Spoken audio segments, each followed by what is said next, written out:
Hello guys, and today we are looking at mercantilism.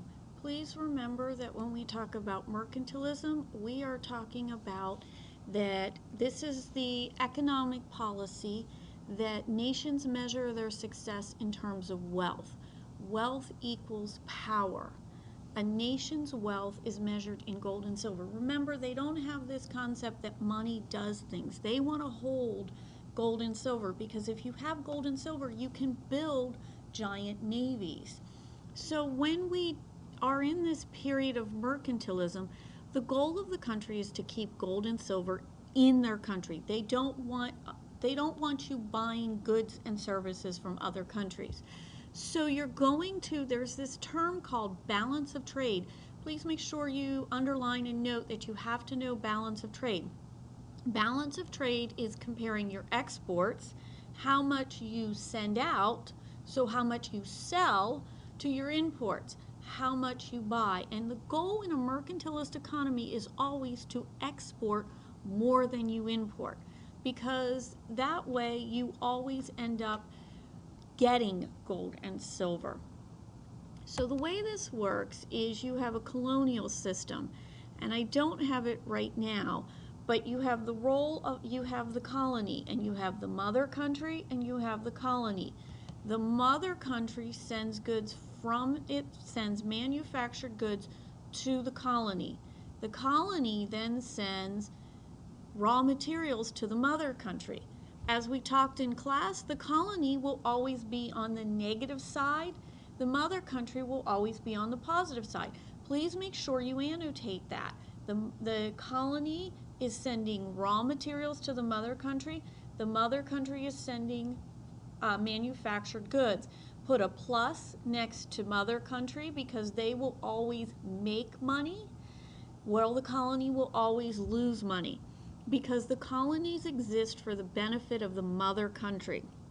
They are not going to be allowed to trade with other countries. This is going to be one of the issues that happens with the American Revolution.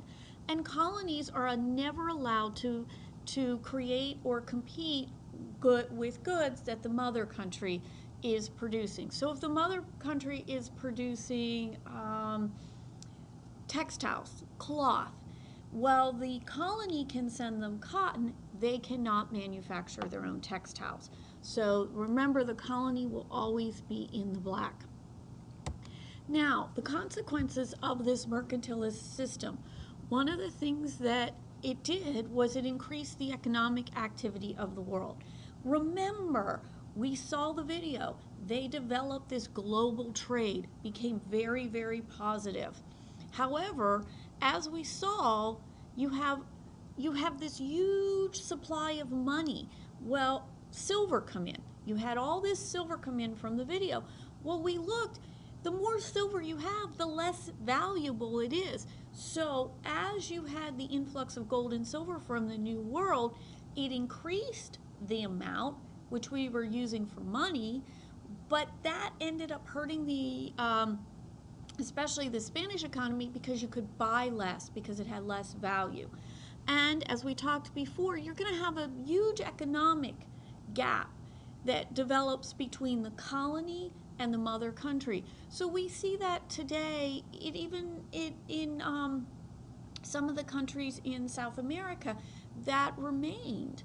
That idea that the colony can never ever catch up, that is going to be a huge issue. So, what are the results of the age of exploration? This whole period we have been talking about. Well, as we have the modern economy develop, our global trading networks develop. We saw that with the triangular trade. We saw that with the influence of silver. Remember, some of this silver was used to build the Taj Mahal. We have the beginnings of the modern, we're going to move very quickly from mercantilism to the capitalist system, which we have today. This is where our corporations come. The idea that you don't lose everything when a company is found. Money. You have money. People have money to spend because you have these new goods, these new luxury items. And as people are creating and getting this money, you're going to get a middle class that arrives.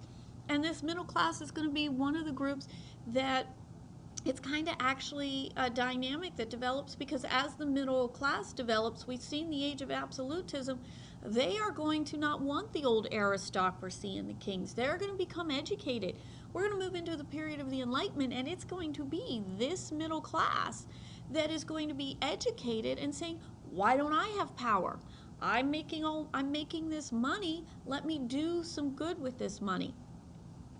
While we talked about the large population decrease in the New World with the effect of diseases, the actual population of the world is going to increase because people are going to be eating better. You're going to have fruits and vegetables that were not that on both sides of the ocean. We've talked about the potato, and these things go when the population increases. And as the population increases, you're actually going to get the growth of towns and cities. It's literally the modern world. You will have Africa completely torn apart with the slave trade, and with the importation of guns. But this is when the power in the world shifts and Europe moves. Now you're going to be losing your power in your in the rest of the world, and Europe is going to be rising. One thing to put in, and I don't have it on this slide, one thing that I would include in this, and I would write this down, is that you also have Japan and China, as a result of this, becoming isolated. In fact, let me see if I can fit it on the slide. So you are going to have Japan and, let me see if I'll throw a new slide in. And we'll call it results of the age of exploration. You're going to have Japan and China are going to become more isolated,